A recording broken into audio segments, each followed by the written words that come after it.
To the Toyota Winners Lounge, powered by your Front Range Toyota dealerships. This is the DNVR Avalanche post-game show, brought to you by Bet365. Eric and Rudo coming to you live as the Avs win in overtime, 3-2 over the Nashville Predators. I'm going to be up front with you, E, on this one. A lot of that hockey game was not very interesting. What's your word usually? Squirrely? That was not even... Squirrely is sometimes crazy stuff is happening. For a lot of that game, there was just a whole lot of nothing. Yeah, I don't think both coaches are going to... I mean, listen, positives, the big win for the Avalanche. It's 2 in a row at home. Totally. But if we're talking about both teams, we're probably going to look at this at 5-on-5 and say, let's look at a couple clips here and try to clean up those couple things before we ended up not being like... paying the price, meaning like, a lot of turnovers on both sides of the blue line. Didn't cause a goal on the other side, but it caused like some scoring chances or some momentum swings. But yeah, not the prettiest game at 5-on-5 that you've seen all year, but nonetheless, with the Avalanche, we talked about it with their lineup and what they have right now, their disposition. It is a big win. They found a way to win. Obviously, giving up a goal like right off the bat, it's not the right. No, we talked not a about good start. Playing with the league. It wasn't what was expected, but they stuck with it, and somehow they came up with the big plays. And we're gonna break all that down. We're gonna get into all of it. But you said it. Tomorrow, I'll care about how the bread got made. Tonight, the Avs won a hockey game to get back to 500. Big win, good for the team. You feel like it's a team that it was far from perfect, like you said, but. Maybe things are just kind of starting to go their way. Maybe they're figuring it out. Whatever it is, this feels like a team that is moving in the right direction. All the positives were there. You look at it as 3 out of 4. They've won 2 in a row at home. The one loss is at 1-0 in Winnipeg, which they were the better team. So there's a lot to look forward to. I mean, to be positive about. A lot to look forward to with... obviously the Kings coming in Wednesday and was it Washington? So 2 good teams coming in Wednesday, Friday. Yep. Keep going with the homestand. They need it, as we know. They had dug themselves a hole a little bit at home. So very important 2 games coming up, taking 1 game at a time. But yes, look back at it and go. And again, I go back to Bednar's presser a few days ago. This group, not the group that's going to be playing in a few days or whatever. This group is... figured out a little bit these past 3-4 games, how to come up with some points, how to manage games a little bit. And again, wasn't the prettiest that time, but today when it came down to, they closed it out, made them pay on that big turnover there in overtime by Brady Shea, and then Sammy G just goes down and just buries it. Yeah, I want to talk about overtime, but we'll get to that eventually. I want to talk about other things too.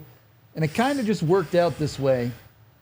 Eric, both the Avs goals given up in this game essentially come in the first 2 minutes Which of a usually, period. As you know my rules. Those are big no-nos. You have more than 1 no-no a game, usually it's tough to win a game. Well, they had 2, so again, sometimes you beat the odds and, just not the right way to start periods, And but then again, there's a reason why Nashville is struggling this year. There's a reason why Nashville is not higher in the standings like they thought they would be.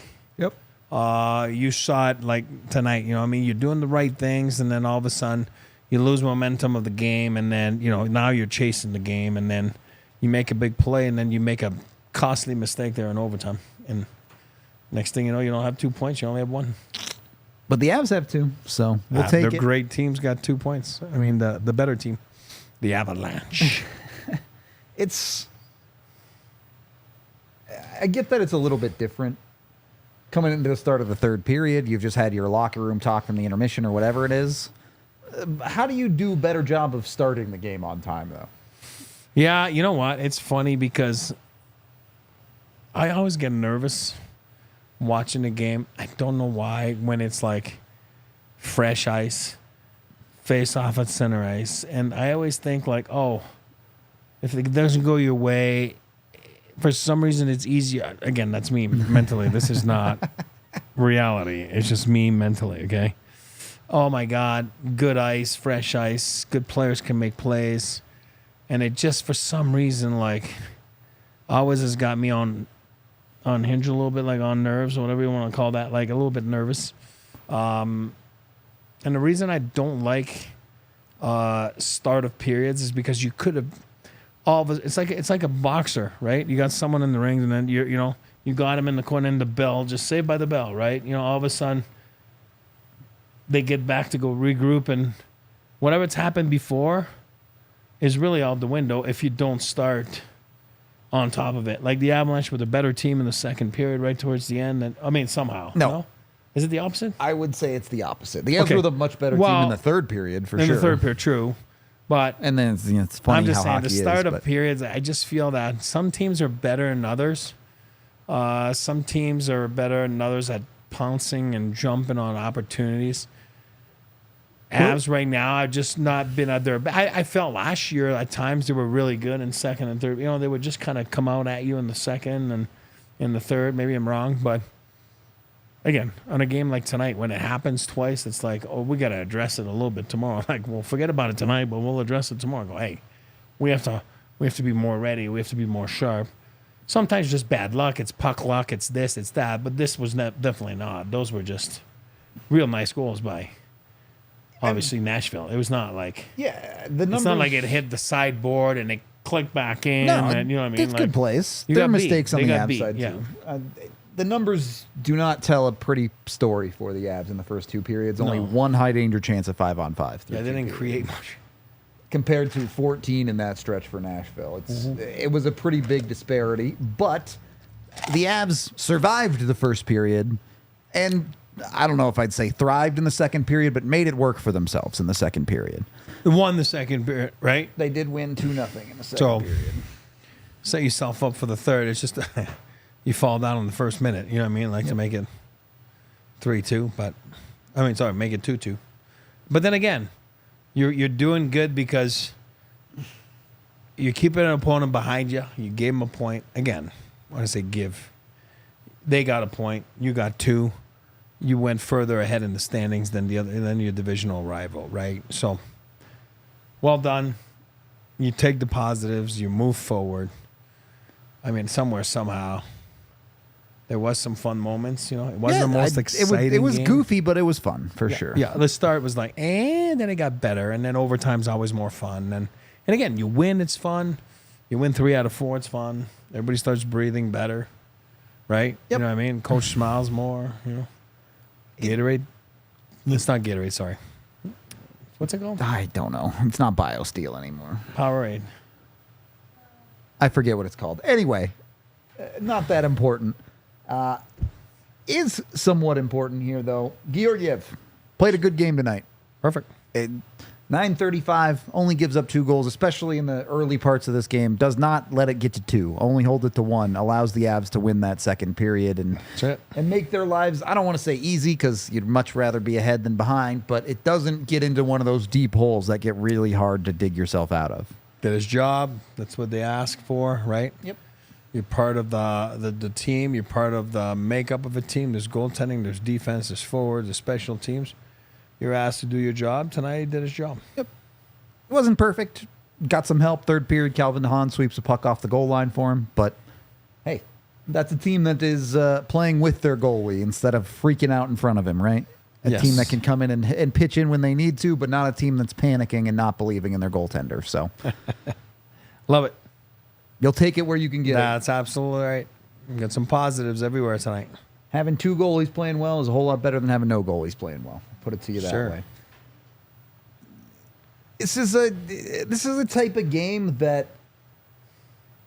I don't know that I care what it looked like. I mean, I do from a fan perspective. I would not want to watch that first period again. It wasn't fun. But at the end of the day, there's probably 10, 15, 20 games a year where as a hockey team, you're saying, look, guys, if we get out of here with a win, we're good. I don't care what it looked like tonight. I don't care about we'll work on things and we'll fix stuff in practice, but we don't need to be overly critical of the imperfections in our play. In a game that I don't think either team brought their A game. Honestly, I don't know that either team even brought their B game other than the goaltenders. And you won. So, great. Your subpar game was better than their subpar game tonight. Like you said, you don't care how the sausage was made, right? Is that the expression? Sure. Like, Yeah. Somewhere, somehow, the top players, again, Mikko ends up with a goal, Mac ends up with an assist. You don't care how the futures, but they weren't all world, right? They were not all world. They were not. They didn't need to be. And that's why, like I said, you take what's given to you tonight, you feel good about it. What's not to feel good when you've won 3 out of 4? You know what I mean? And again, you played well in your only loss. So always remember where they're at with their lineup, right? This is not a knock on anybody in the lineup. We all know what the reality is, right? There's a lot of people missing up front. There's still a lot of people missing up front. So it's not a knock on them, but they've won that group. Yep. Pretty much the same group, right? 3 out of the last 4 games. And again, it's not a coincidence that that's when Lehkonen came back and all that kind of stuff, right? It makes a difference. Yep. Player like that makes a difference. Now you got Wednesday. I don't anticipate anybody coming in Wednesday from what I've seen today at practice. I'm talking about up front, right? I mean, anywhere, but for that matter. But maybe Friday, like we talked about, right? So we'll see. We'll talk about that. But the group that they have, they are finding ways to be productive. They're finding ways to keep the team afloat. Yep. And you have to be proud of that. You have to be respectful of what they've done.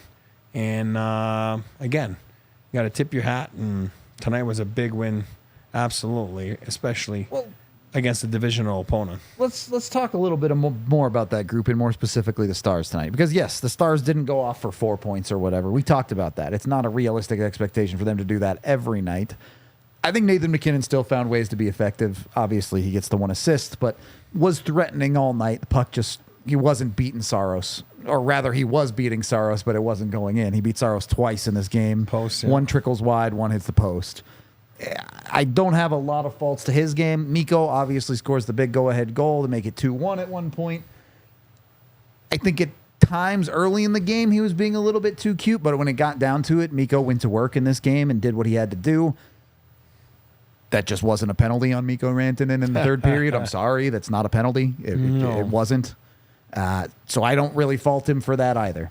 I thought it was a good, hard-working game again for him, and I thought Cale was solid too. So you look at a night where they might not be showing up on the score sheet as much as they have been lately, but you still appreciate the game that they had.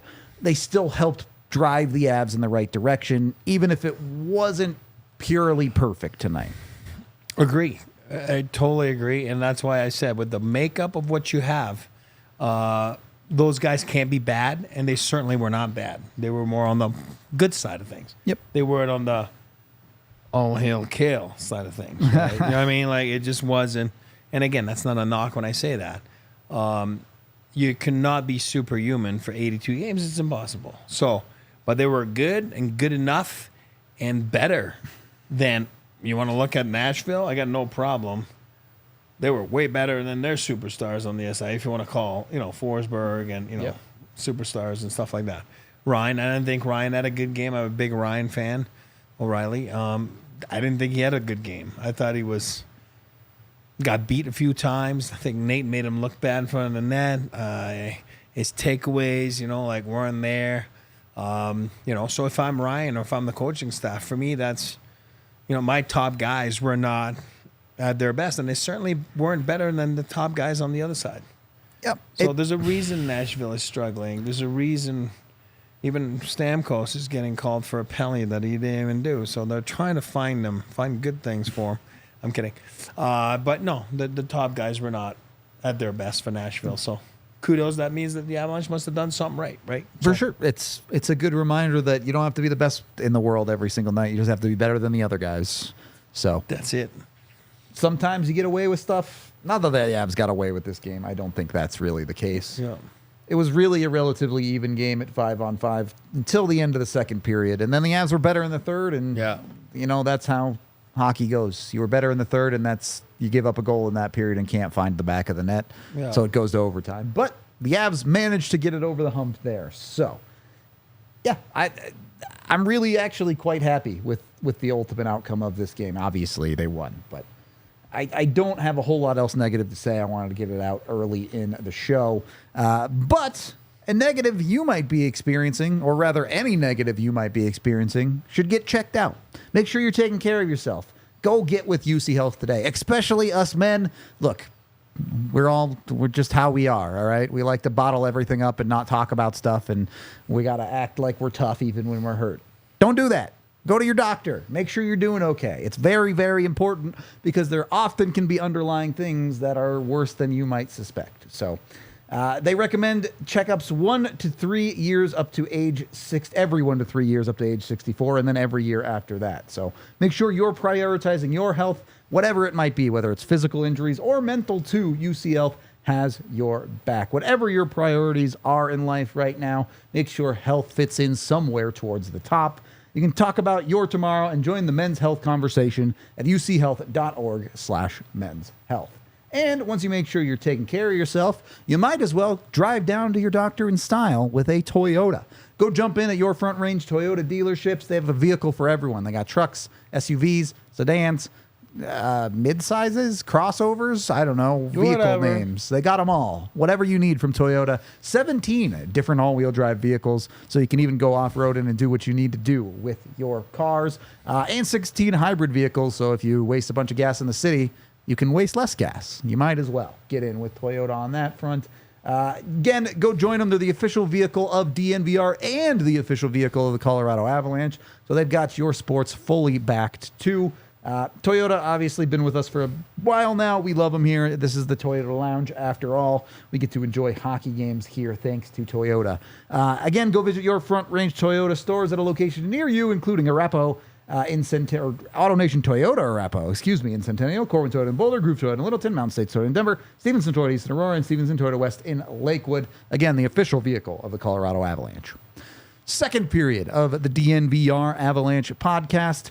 I do want to get into a lot of the depth guys here, but first I want to hear what Jared Bednar had to say about this game. So let's hear Bednar's presser. Okay. Questions for Jared? Coach, not only you guys end up killing off, so it doesn't cost you, but what was the explanation you got on that penalty for Mikko? No call, then a review, then a 2-minute. Well, my guess is that the refs didn't see it, and then the linesman brought it to their attention. So then they get to review it. So when you call it a 5 or which is I'm sure what they did, I didn't need an explanation. They can go 0, 2, or 5. They chose 2. How happy are you with the penalty kill in this one? It was great. I thought like they're dangerous, and they have some shooters in the right spots in their power play. Georgiev made some big saves.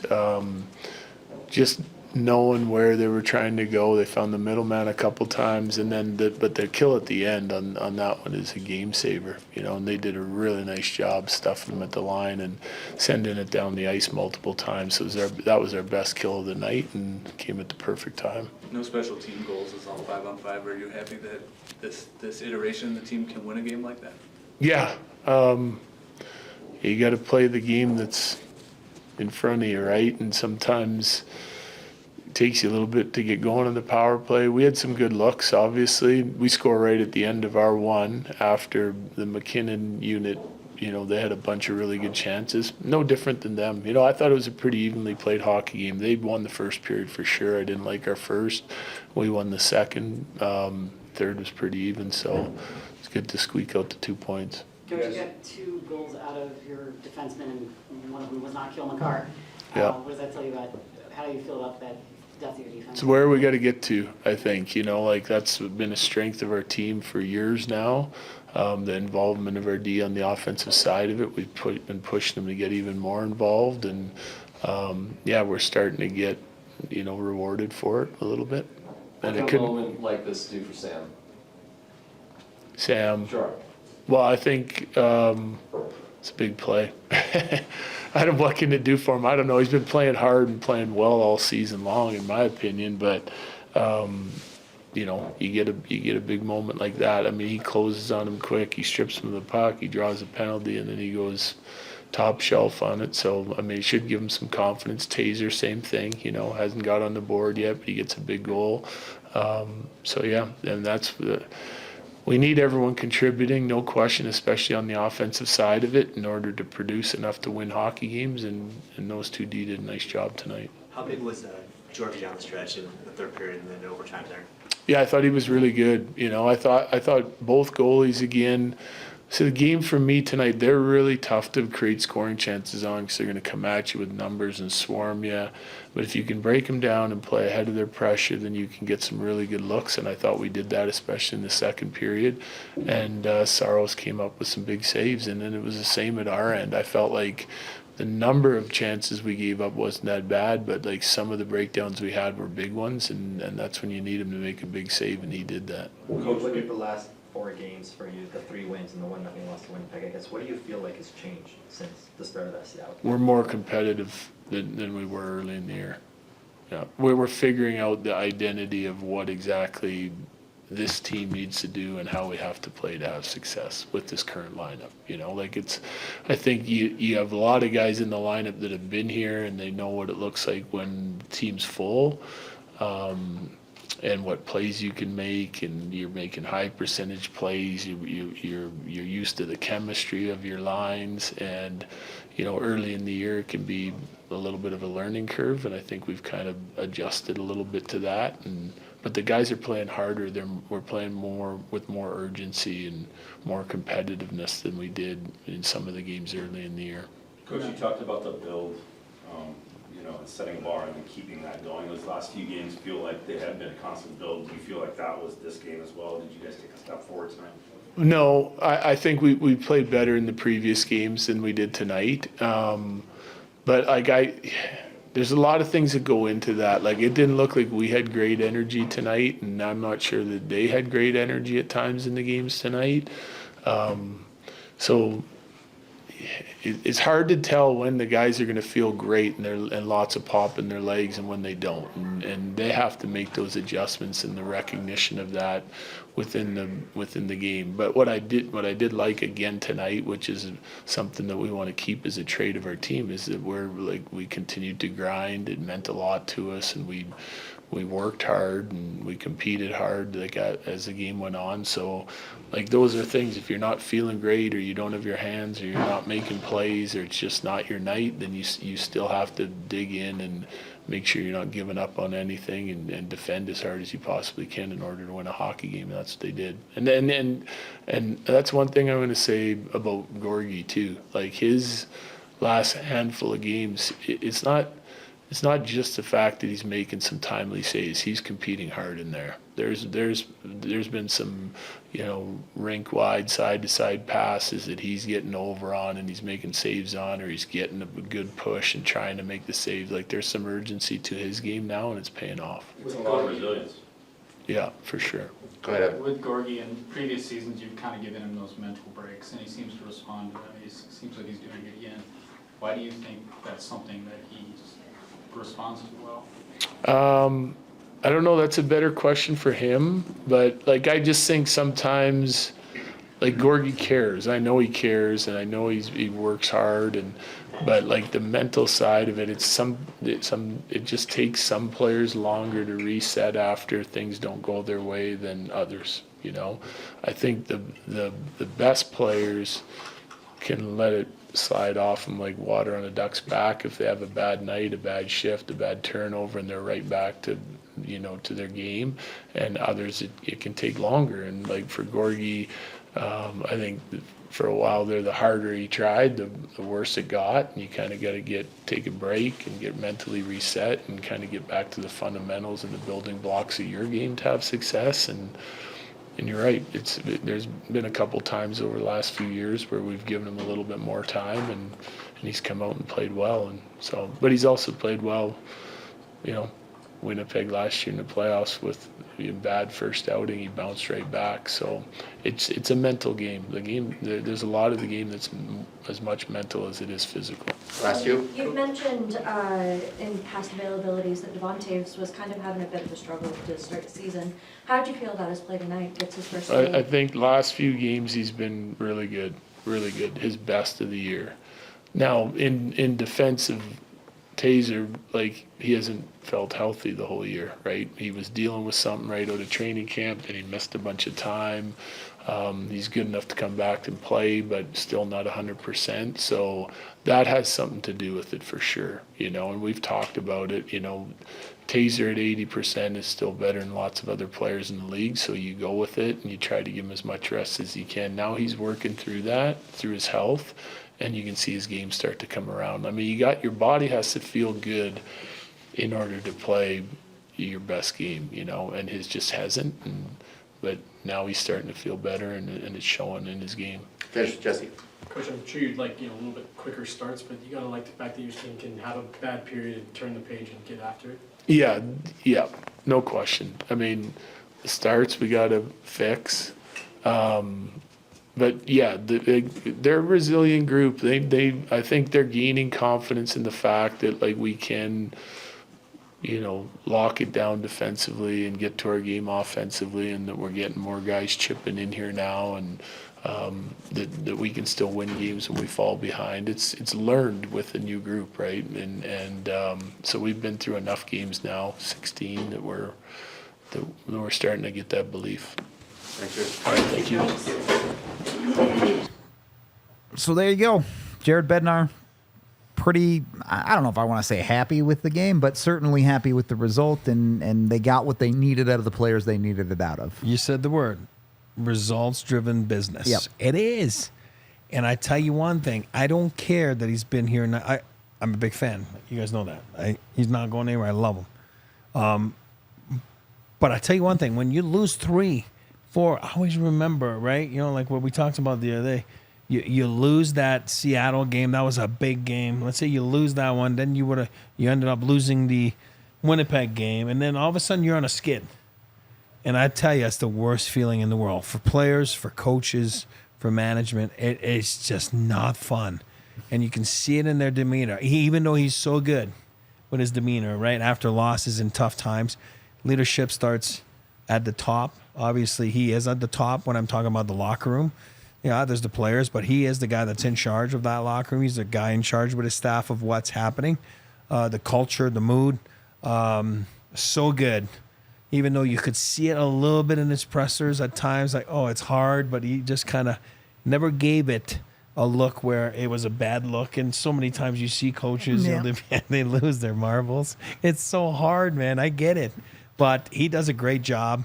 And yeah, he has to be proud of his troops. He has to be proud of everything. What did we say all summer? If we can look back after the 20 games and say, okay, the Avs are afloat. Well, are they afloat? Absolutely. They're right there in the standings. They're in a playoff spot right now. Playoff spot. Are they 20-0? No. Have they had good goaltending overall this year? No. Have they had a lot of injuries? Yes. So somewhere, somehow, you look at that presser, you can tell he's he's breathing. He's breathing better than he was 4 games ago. And why wouldn't you? You've had a good results the last 3 out of 4. With an outstanding game against the best team in the league where you should have won. Shoulda, woulda, coulda doesn't help you, but it does help you mentally when you look at your past 4 games. Avs are 8-8. Is there something to that with number 8 Makar on the team? Funny joke, haha, number 8. But the actual defenseman that did the job tonight was Sam Girard. And he is the recipient of our UC Health Extraordinary Player and Play of the Game. Sammy gets the OT winner tonight. He also, a 2-point night. I think the only player on the Avs to have a 2-point night. But makes the great play.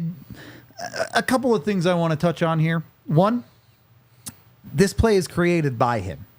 He's the guy who stands the puck up at the blue line. He's the guy who wins the puck battle at the blue line. Even if he doesn't finish that play, he's drawing a penalty. Eric and I can debate on whether he'd get a penalty shot on it or not. God, that would have been sick. You got 2 chances to beat the guy. Look, thankfully for me, he just scored it on the first one.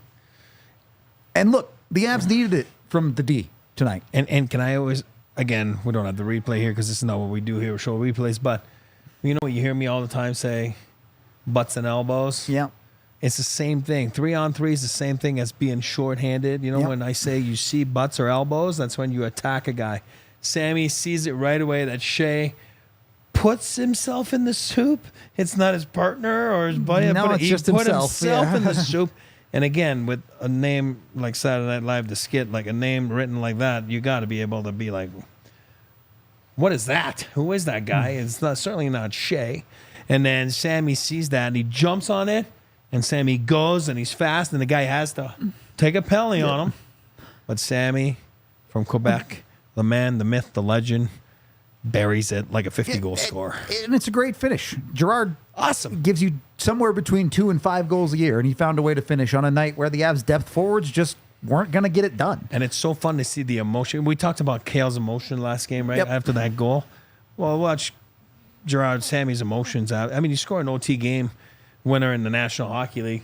Not a big deal. I got 2, but whatever. You weren't did you ask me? No, I was just saying. You know why I have 2? Who assisted on those, buddy? Yeah. You know why I had 2? You Why know do the you have answer. 2? Because it wasn't 3-on-3 back That's then. It also was true. 5-on-5. So I wouldn't have been on the ice at Nah, 3-on-3. And I might be still true. don't know why I was on the. My dad paid the coach or whatever. but literally. Must be nice. You know. Yep. Eric, it's Girard. He's a French Canadian like you. He's the man, the myth, the legend. How do you say sexy pizza in French? La pizza sexy. All right, Sammy G. That's just the same as in English. Sexy pizza is good no matter what language it's in, though. Make sure you're going and getting yourself some. And Sexy Pizza is more than just a place given you by the slice pizza. They are also a big part of the community. They've always got fundraisers going on. They've even got a donation portal on their website that you can go and donate, whether it's for local charities or high school, elementary school, middle school, you name it. They support a ton of local sports teams from pretty much every sport, basically. So make sure you're going in and getting with Sexy Pizza today. Get on over to one of their locations right now, and you can get one of their daily specials. It comes with a slice of pizza and a soda, unless you go to one of the locations that has beer. Then you can replace that soda with a beer. So jump in with Sexy Pizza today, serving sustainability, community, and hand-tossed pizza in Colorado. And once you get a slice of Sexy Pizza in your hand, make sure you're going out and getting yourself a little bit of money. Devon Toews points back on the menu, I think, for our betting. So get with Bet365 today. Make sure it's never ordinary. And when you use code DNVR365 when you sign up, you'll get $150 in bonus bets and 2 months of Altitude Plus on top of that. So they're officially partnered with our Denver Nuggets and Colorado Avalanche, as well as with us. Make sure you use that DNVR365 code, whatever you're betting on, whether it be the Avs, the Nuggets, the Broncos to lose by a blocked field goal. I wonder what the odds were on that one. Probably pretty high. Jump in with Bet365. Make sure when you do that you're 21 or older, physically located in Colorado. And if you or someone you know has a gambling problem, call or text 1-800-GAMBLER today. Third period of the DNVR Avalanche podcast, and we have our man in the arena, Gizmo, calling in once again. Gizmo, I don't want to talk you up too much here, but I will say, since you joined the beat, the Avs are 2-0 in overtime. You know, I mean, it's what I do. I try to contribute wherever I go, and this is just a small piece of that right now. Wait till we get to the playoffs and you see what I bring to the table. But, you know, I felt good about my effort the last few games. I really have. You know, I think at overtime I'm good. I'm calm. And you know what? It's just about getting pucks deep, you know, getting pucks in the net and, you know, playing real hard. Like a hockey player, buddy. I have one question before you ask. He just said the man in the arena. Where is Tom Brady? Is he behind you? No, I'm taking this.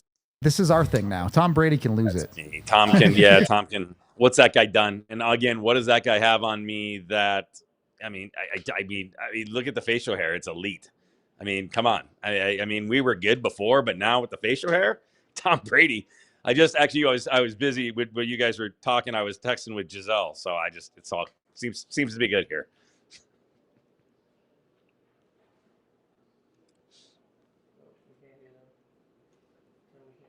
Can't hear you guys all of a sudden. I'm sure you're saying really nice things about me. Yeah, no, we mustache looks good, buddy. You were worried about it. It looks good. Is that a strategic mute? Come on. No, I mean, with the Sharpie, you did a good job with the Sharpie. It looks good. Is it Paisan? The Avs getting it. Oh, sorry. The Avs getting it maybe from some unexpected sources tonight. Not that the Stars weren't good, but another quality game out of Georgiev. Girard with the game winner. You had some assists from guys like Tynan.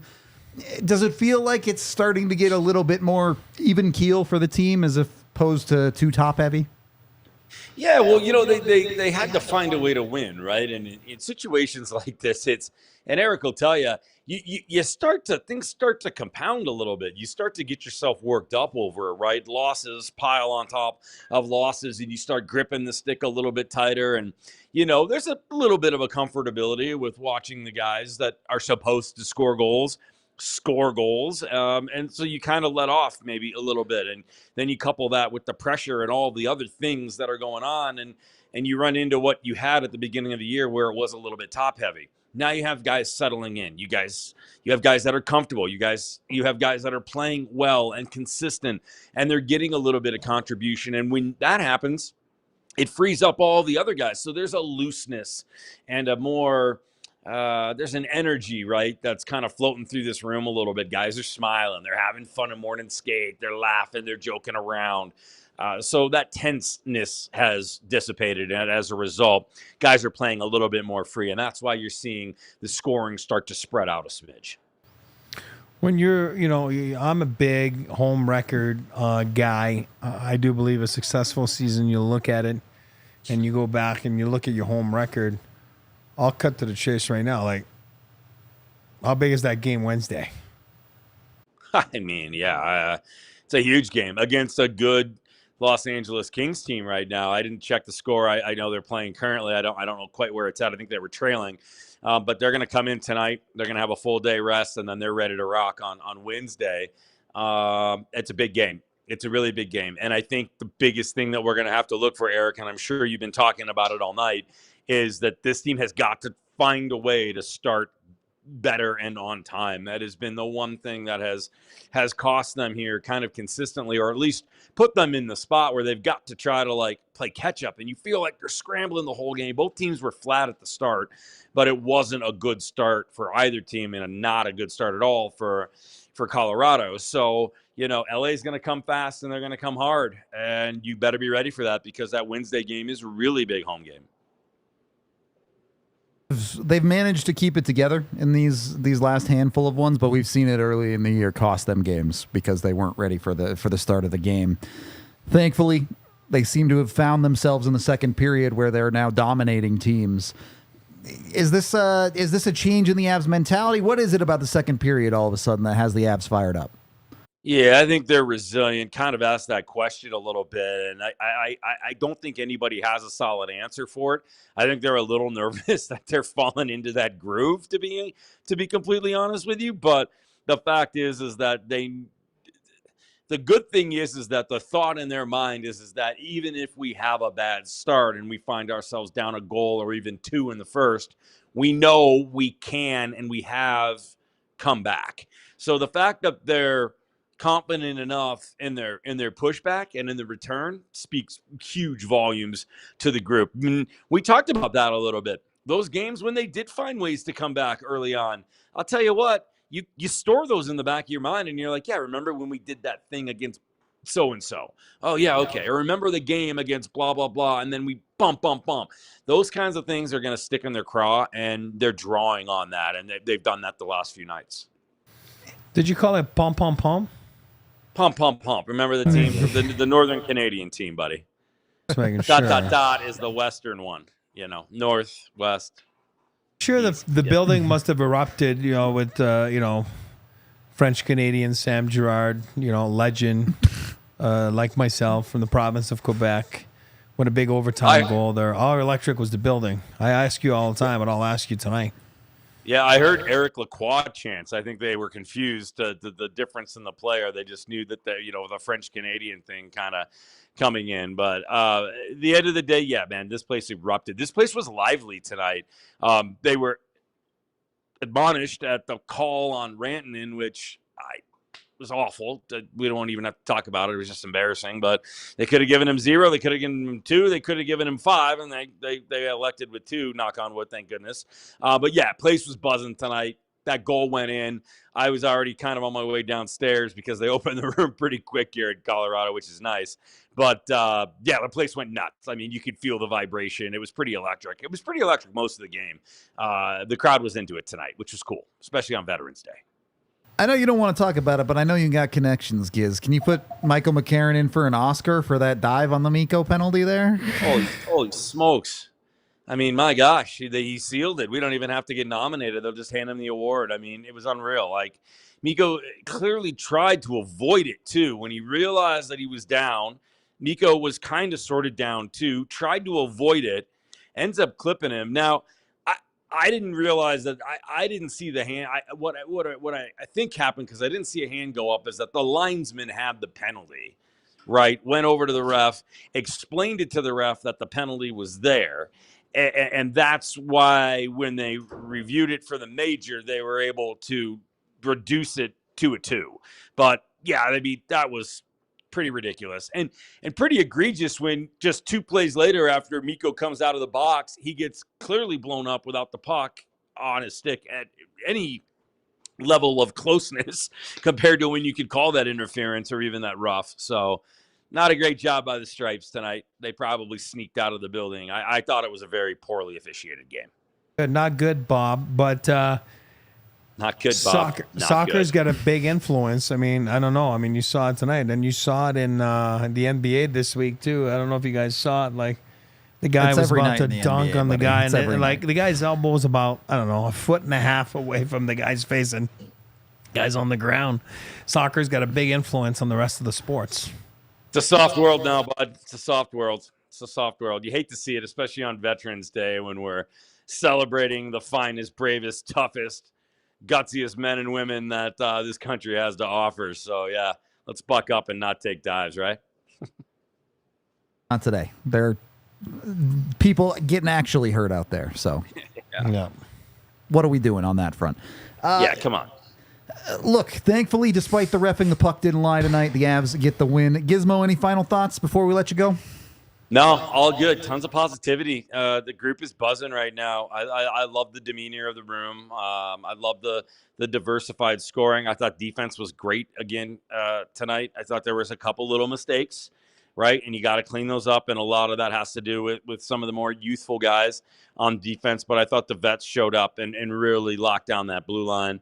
Devon Toews has been good. He's been playing not at 100% this entire season. So the fact that he's grinding the way that he is has been just absolutely awesome. So full marks for these guys. Pretty proud of the effort. And, yeah, make sure you thank a veteran when you see him today or tomorrow. There you go. Go get with them. Giz, thank you for calling in. We got your winner shot waiting at the bar, buddy. So be right there.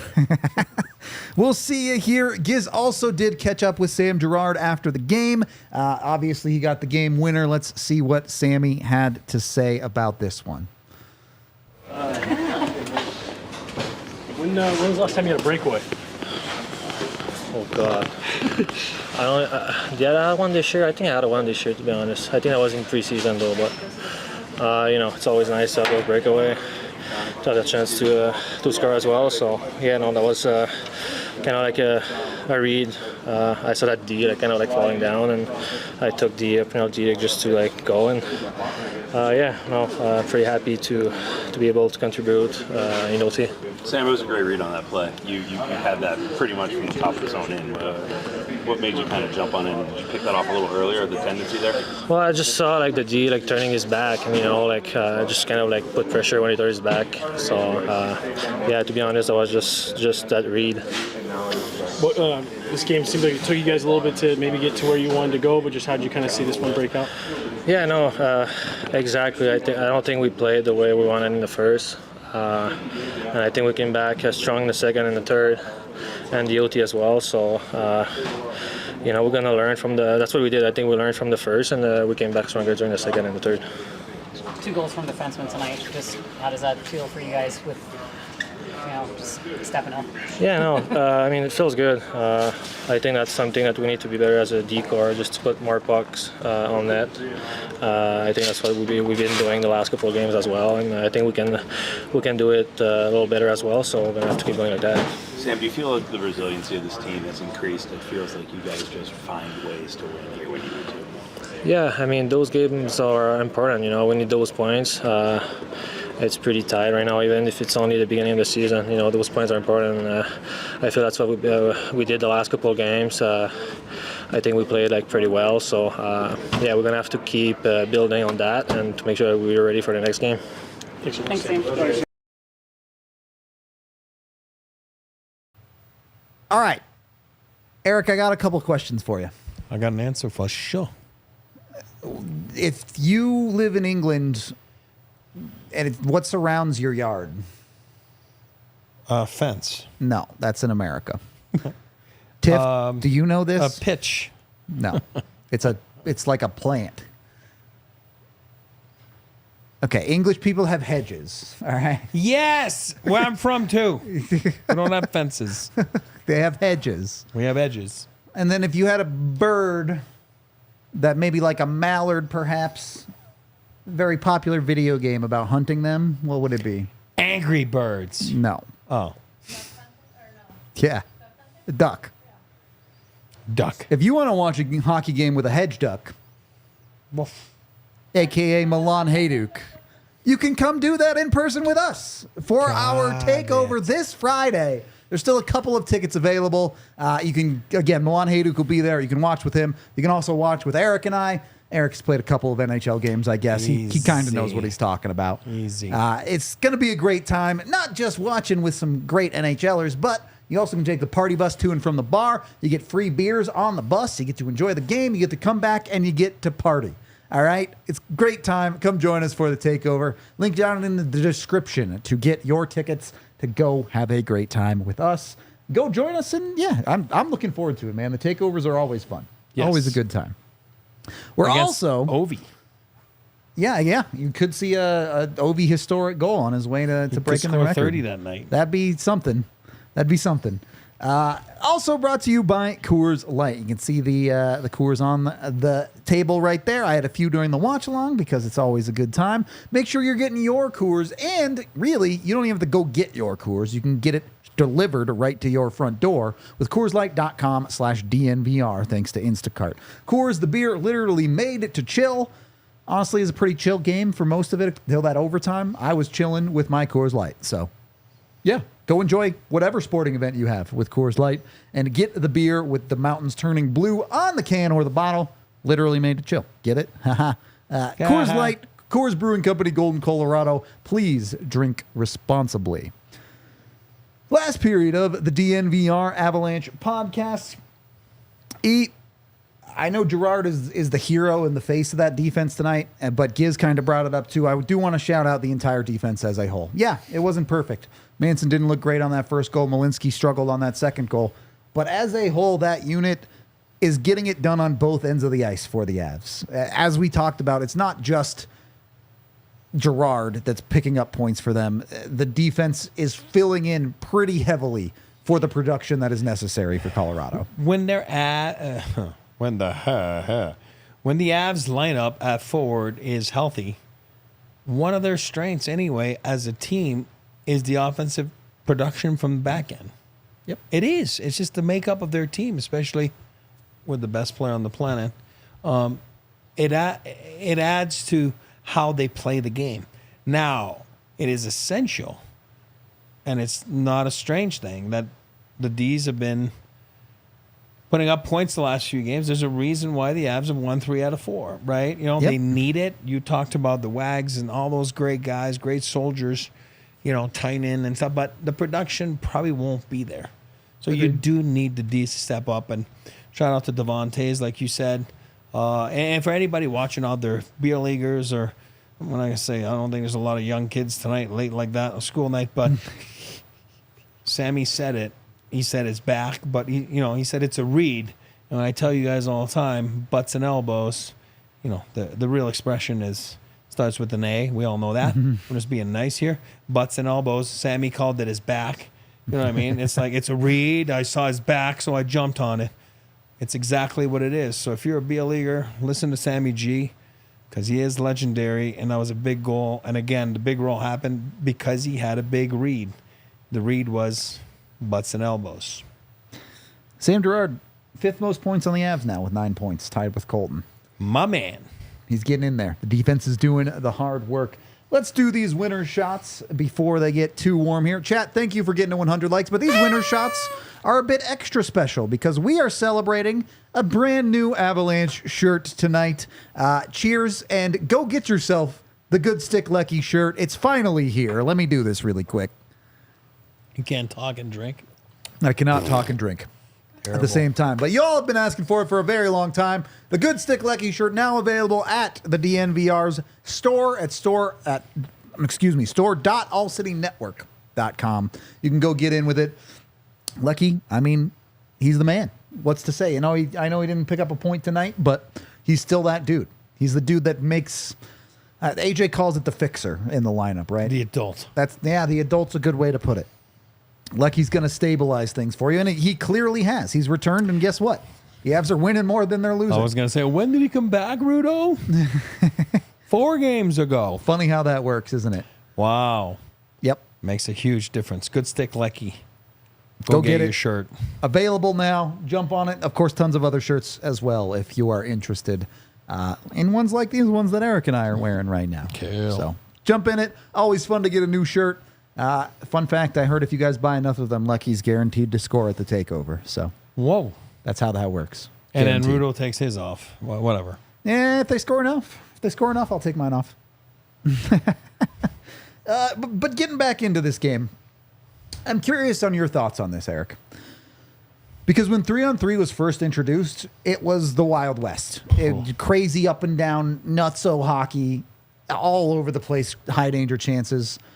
How do you feel about the current version of 3-on-3, where you see a lot more settling down, a lot more circling back, a lot more of that stuff?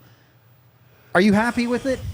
Do you think the pace is good enough for 3-on-3, or has it lost a little bit of that spice? Maybe it lost a little bit because coaches are so smart. Video is so, I wasn't going to say affordable. That's not what I'm trying to say, but it's so at the fingertips. Available, not affordable. Teams know exactly what the thought process is on teams. Now, if you look at tonight, go back, watch that OT. It's funny you're asking that because I wanted to add that to it. I felt Nashville was a little too passive.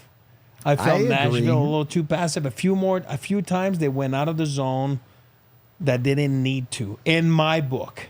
And I was like, oh, wow. And again, I don't mind when teams regroup. You know why? It's so quick. You're talking about 2 seconds. Everybody's out and you're back in and you got momentum. And the other team is actually flat-footed because what are you going to do? There's only so much you can do, right?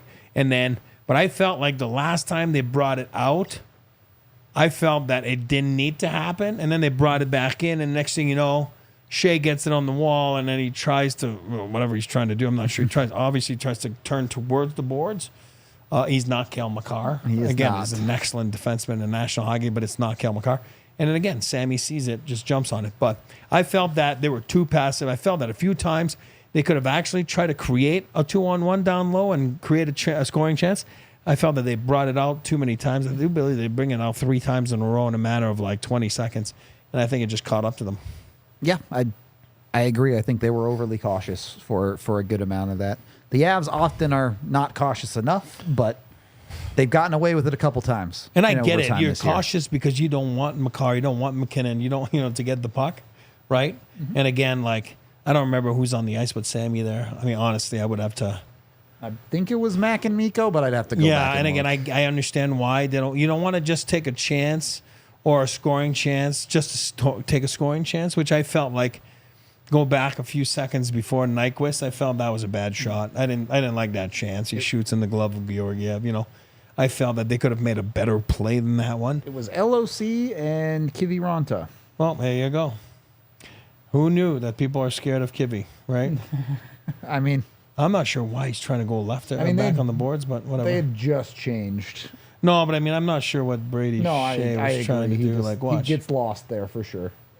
And he gets it, and it's like, and he's like, oh, God. It blows a tire. I think he's like, I'm not going out again, because they'd gone out like 3 times before. He's trying to make a play, but it was weirdly committed, to say the least. Yeah. But either way. We'll take it. Yeah, you absolutely take it. I wanted to get back to shouting at the defense, particularly in that overtime. Cale Makar took like a 1.5-minute shift where he basically put the defensive backpack on. You watched him circle the zone like 6 times, and anytime anything was happening, Cale was kind of like, just get out of my way. I'll defend them. It's fine. Don't worry about it, Mikko.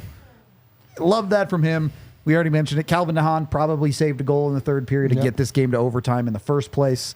A lot of quality play from a defense that I think at times this year it's been a little up and down. And it was a little up and down in this game, but when it got down to it, they did what they needed to do.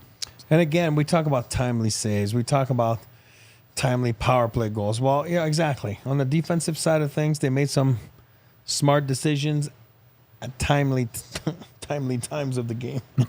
timely times are timely. Yeah. Okay, Bob, you're not the best for the whatever. At important times of the situations that were in front of them during the game, and especially in the third period and even in overtime. Obviously, that play by Sammy, I mean, that is a timely play.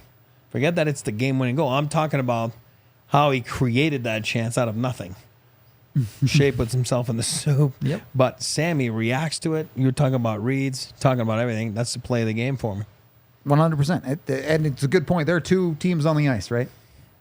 You can only do so much by yourself. The other team out there is going to do things too, and a great capitalization moment when he takes advantage of a mistake from Shea. In the Toyota chat, Braden asking that it'll be his first takeover. Do we all have seats together at the game Friday? Thanks for putting this on DNVR. Yeah, it depends sometimes. Generally, we'll all be seated like in the same area. We might not be right next to each other, but we'll all be in the same part of the arena. So, yes, essentially. And then we can get to at least one super chat. Do we maybe have a couple super chats, I think? $2 from the Schick, who says, good stick lucky, about to be my favorite shirt. Let's go. It's been one that people have been asking for, so it's finally here. Candlejack with $2, who says, I just want to hear E say sexy pizza in French again. La pizza sexy, Sammy G. Got to give the people what they want. And then $5 from Flash Attack, tarp off Rudo. I can't go tarp off for that game. Oh, yeah. Please. Maybe for the takeover. No. We'll see. Not for that one. That one, there was not a whole lot to it. Look, Avs are back to 500. I know you talked about them staying afloat, doing all that. Do you think this team feels 500 is good enough? Oh, not at the end of the year, but for now, I think that they feel like, what is it, game 16 now? 8-8? Is Yep, it 8-8 straight up? Yep. With 2 games at home right now coming up, right, to make it 18 and then get on the road a little bit there. I do believe that, I think the magic number was 20, meaning first 20 games. Knew Lecky was coming back. Yep. You knew Val was going to be back at some point. You didn't anticipate losing Drew, losing Wood. Who else am I missing? I mean, it's nonstop. I mean, Ross Colton. Yep. My God, how can we forget that? There's so many. I mean, it's just nonstop. So I think that they'll go like this after 20 and go, okay. But at the end of the day, yeah, this is not good enough for them. They know that. But I don't think they'll have, again, I don't think that they'll have a stretch with the infirmary busy like that. Goaltending not very good, as we know, the start of the year. Not very good, Bob. So I think if you mix that all in, they are in. It could have been more disastrous, and it's not. So I think they'll take it, but they're certainly not satisfied by it. You know what I mean? And and I think they learn lessons that even though they have had bad luck in what I just discussed, I go back to Bednar again. the group that's been there figured out how to win games without hoping who would be in the lineup. So I think that was huge. That was a big learning lesson for if it does happen again at times during the rest of the year.